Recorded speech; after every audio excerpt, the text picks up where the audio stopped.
Merci. Bonjour à tous. Merci, Monsieur Haddad. Merci pour cette invitation.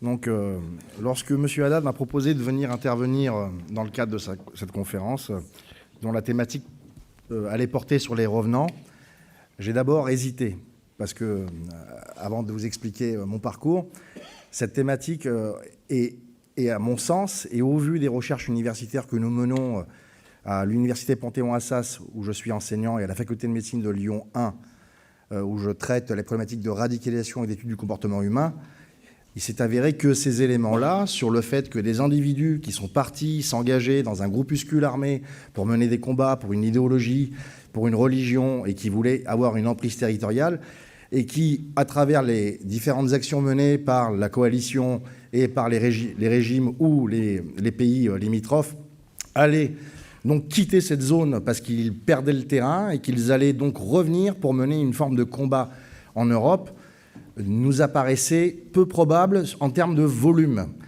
Comme on le sait à l'heure actuelle, les services de renseignement français, européens, ont depuis un certain temps une meilleure connaissance de ces groupuscules, des individus qui opèrent sur place, et surtout on a pu constater une certaine manière de se redéployer dans certaines zones en conflit, comme le Yémen, l'Afghanistan, la Libye, là où la guerre peut prospérer, là où il y a de la rébellion. Et donc, pour des gens qui voulaient mourir en martyrs, il était plus stratège d'aller opérer sur des zones de combat, où on avait besoin de bras armés, plutôt que de revenir sur des zones où non seulement il était difficile de passer dans les mailles du filet, et bien évidemment d'être arrêté et traduit devant la justice. Et lorsqu'on interroge beaucoup de ces revenants, bien évidemment, pour beaucoup, ils réinterprètent les faits en se disant, en fait, j'étais allé là-bas parce qu'il y avait du tourisme, qui faisait beau, et que pour certains, on leur avait proposé une villa équipée avec le Wi-Fi, la piscine et 3 épouses. Donc, la réalité, elle est beaucoup plus complexe, et je vais essayer de développer avec vous ce qu'on sait à l'heure actuelle de ces fameux profils qu'on évoque dans les médias, à travers un acte terroriste, où 3 secondes après, vous avez un expert comme moi qui vient sur un plateau et qu'on vous dit « alors parlez-nous du profil ».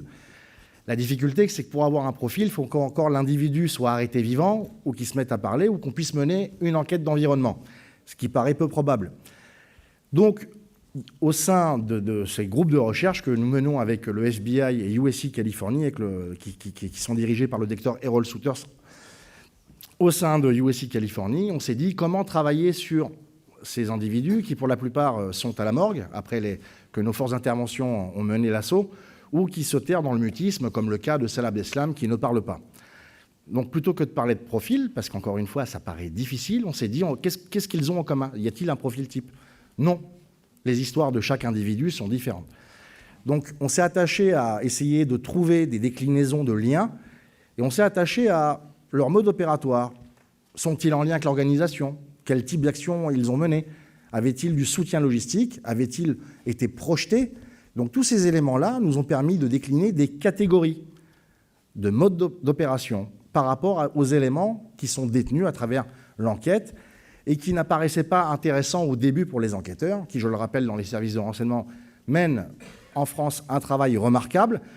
Mais comme on dit dans le jargon, ils ont le nez dans le guidon. C'est-à-dire qu'un analyste, le matin, quand il arrive, il a 250 mails qui traitent de capteurs, d'images satellitaires, d'écoutes téléphoniques. Moi, j'ai été moi-même analyste, et donc je reviens un peu à mon passé, où j'ai servi pendant 18 ans dans les forces armées et 11 ans dans les services de renseignement. Et donc, quand vous êtes analyste de renseignement, vous avez le nez dans le guidon. Vous avez des politiques qui vous mettent la pression, vous avez votre chef qui vous met la pression, et vous avez plein de notes de renseignement à produire, vous faites du copier-coller pour essayer de répondre à peu près la même chose à tout le monde. Et donc, essayer de comprendre les phénomènes, ce qu'on appelle le temps long, le temps de la recherche universitaire, nécessite non seulement du temps, voilà, on est après, presque 6 ans après le début des opérations en Syrie, et on ne sait pas encore beaucoup de choses. Donc, ce qu'on a découvert, c'est que pour pouvoir quantifier, évaluer ce type d'assaillants, ces individus qui sont projetés ou qui agissent de manière locale, donc ce qu'on appelle la menace endogène, on a pu sortir 3 types de catégories. La A, qu'on appelle la catégorie A, on n'a pas donné de nom, donc les convaincus par idéologie, c'est ce qu'on a eu malheureusement en France à travers les attentats du 13 novembre.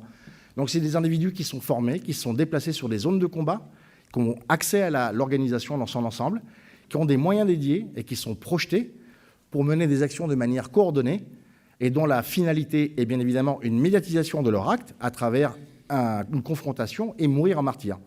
13 novembre, Bataclan. Ensuite, on s'est intéressé à d'autres formes, ce qu'on appelle les catégories B. Donc, c'est des individus qui sont traités ou par les réseaux sociaux ou par un recruteur, ou souvent les réseaux sociaux l'amènent à un recruteur. Et là, en fait, il s'opère, même si la personne au départ est convaincue sur la nécessité de s'engager dans la cause, est traité sur le plan de la base mentale des individus. C'est-à-dire qu'on le conditionne, on opère des techniques de manipulation psychologique. Et là, ces individus-là passent à l'acte, n'ont pas de technicité spécifique, et on les retrouve dans des déclinaisons opérationnelles comme des véhicules béliers, des petites armes de petite catégorie, pas beaucoup de soutien logistique, et avec une mort en finale, et dont la signature est le fameux Allahu Akbar, qui signifie « j'ai un lien avec l'islam de Daesh ». Ensuite, on s'est intéressé à ceux qui n'avaient ni de lien avec l'organisation, qui ne s'étaient pas déplacés, qui n'avaient pas de structure, et qui étaient très maladroits dans leur manière d'opérer. Et là, on s'est rendu compte que c'est ce qu'on appelle les fameux copycats. C'est des individus qui, à l'époque, se jetaient de leur appartement, se suicidaient sous les rails de métro, et qui transcendaient un mal-être avec une hyper-médiatisation de ces phénomènes-là, et qui transcendaient donc ce mal-être à travers une action armée mimétique dans la forme et dans les objectifs, et qui, plutôt de passer pour un individu qui était faible et qui s'est suicidé, eh ben, on avait quelqu'un qui allait commettre un attentat et qui devenait quelqu'un d'important. D'où l'importance, qu'on ne pourra pas traiter ici, on n'a que 15 minutes, de travailler avec les médias. Donc ces individus-là, on a le cas pour l'attentat qu'il y a eu dans le 19e arrondissement de Paris il y a 2 ans, où un individu a sonné au commissariat de police avec un faux gilet explosif en disant Allahu Akbar, et bon, il a servi de cible aux policiers qui étaient en train de prendre leur café.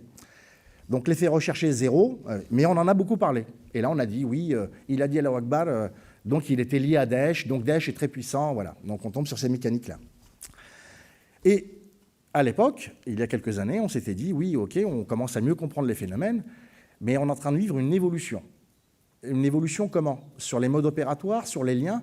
Donc les fameux revenants qui, pour beaucoup, ont eu peur d'aller se redéployer sur des zones de combat et qui, deuxièmement, sont suivis par les services de renseignement qui coopèrent. La Turquie a depuis un certain temps décidé de mieux coopérer avec les autorités européennes dans le cadre de la lutte antiterroriste.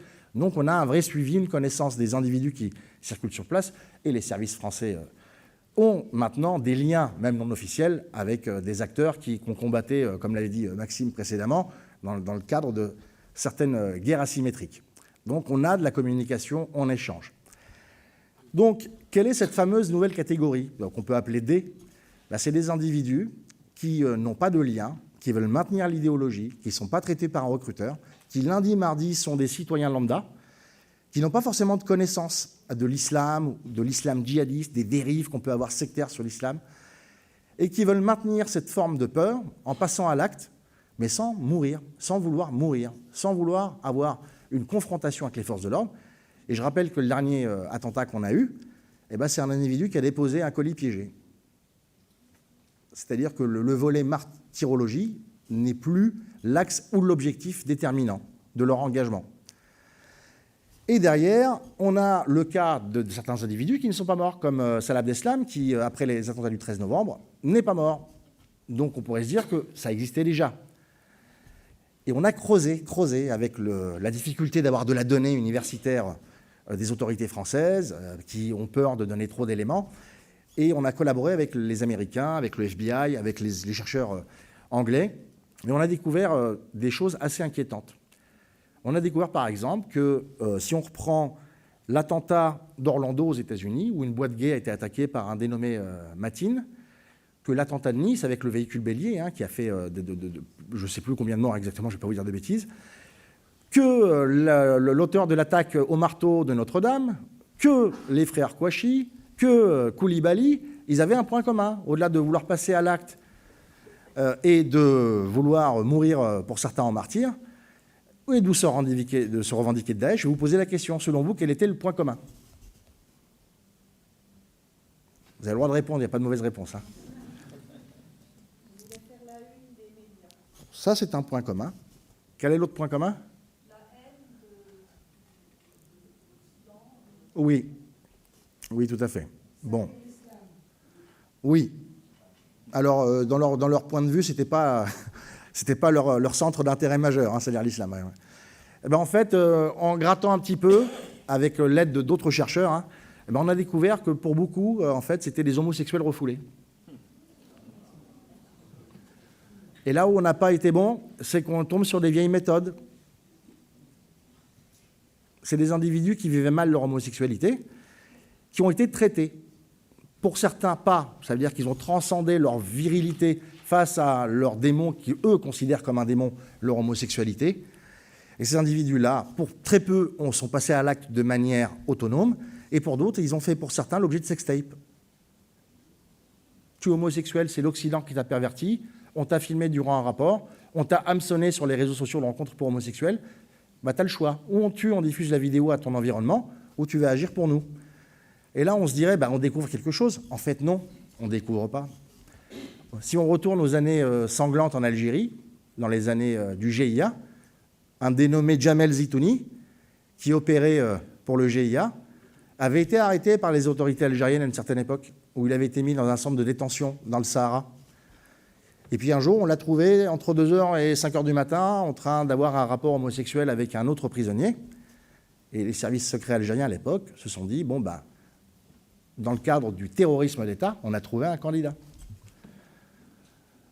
Donc, on redécouvre des choses qu'on a parfois oubliées, et surtout, on se rend compte que le fait d'aller dans les plateaux télé et dire oui, c'est une branche dérivée de l'islam, c'est des combattants qui veulent mourir en martyrs pour une idéologie, voilà.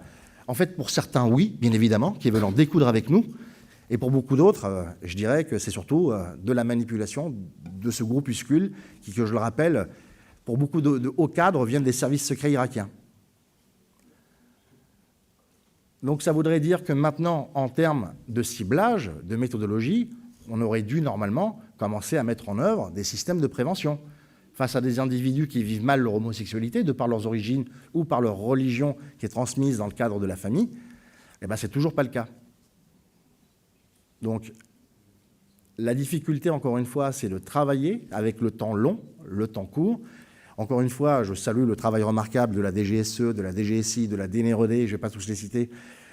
S'il y en a parmi vous, ne m'en voulez pas si je n'ai pas cité votre service de renseignement. Donc la vraie difficulté, encore une fois, c'est d'avoir le temps de la recherche qui doit accompagner le temps de la lutte, de la prévention. Et si on parle de prévention et de lutte, on se rend compte qu'on réinvente tous les 6 mois un nouveau plan de lutte en y ajoutant de nouveaux mots, lutter, combattre. Mais la difficulté, en fait, c'est qu'on a quand même un repli communautaire qui est accentué par les réponses qu'on peut apporter, les actions stratégiques qui sont menées par ces groupuscules qui, à chaque fois qu'il y a un attentat, de manière inconsciente, projettent dans la pensée des individus qui se reconnaissent dans l'islam, vous êtes avec nous, vous êtes contre nous. Donc, dépassionner les débats politiques, avoir une cause nationale commune face à cette thématique est essentiel. Et encore une fois, avoir une contribution de la recherche universitaire pour pouvoir aider à mieux comprendre, c'est le travail de la recherche, c'est chercher et permettre, encore une fois, d'endiguer ces groupuscules, comme ça a été dit tout à l'heure par M. Haddad, ne sont avant tout que des criminels et des lâches. Je vous remercie.